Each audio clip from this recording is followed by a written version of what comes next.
It's emergency drill time, and the Marines suddenly have to abandon ship. Conveniently, the fast attack craft is still moored at base on the Baltic Sea coast. Drills are part of the daily routine for the crew of 40 men and 1 woman. But Lieutenant Barbara Tesch doesn't feel all at sea here. Far from it. You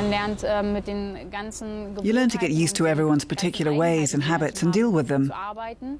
I'm 27, and as a young person I have to shoulder a lot of responsibility, both for the crew and for the equipment. It's not as if these are just toys. Quite the opposite. That's what makes the job so interesting. Do you get nervous? Nerves are always part of it. Not only for her, she can also make the men on board nervous when she conducts the post-drill appraisal.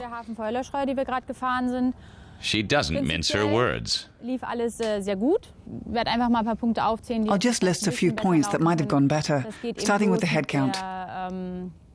Everyone has to call out their name, one after the other, and not higgledy-piggledy.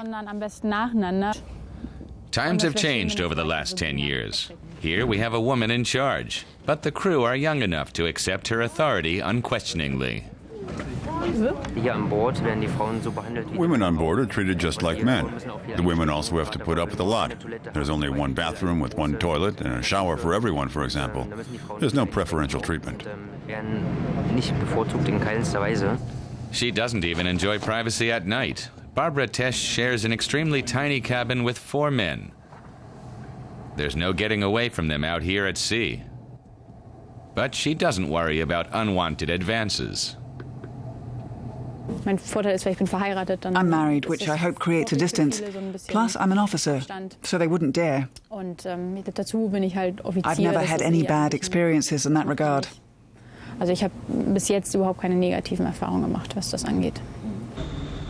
September 2009, Barbara Tesch's first tour of duty outside Germany, 3 months on patrol.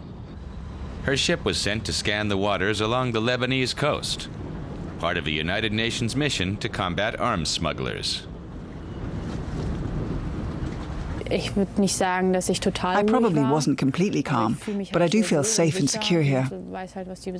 I have confidence in the crew and myself, and in our teamwork. Of course, you don't know how serious the threat is. It was classed as safe for us, so I wasn't afraid.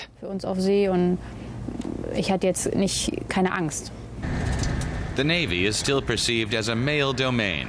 Ships like this are loud, sweaty, and crammed with machinery. About 1,200 women serve in the German Navy, making 7% of the total force. The Army and Air Force have far more women in their ranks.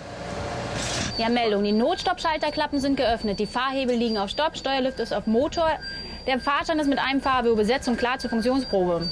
She gives instructions and the go-ahead for the bridge. In this case, she's overseeing an engine test. Beiding gestartet. Meldung, Beiding gestartet.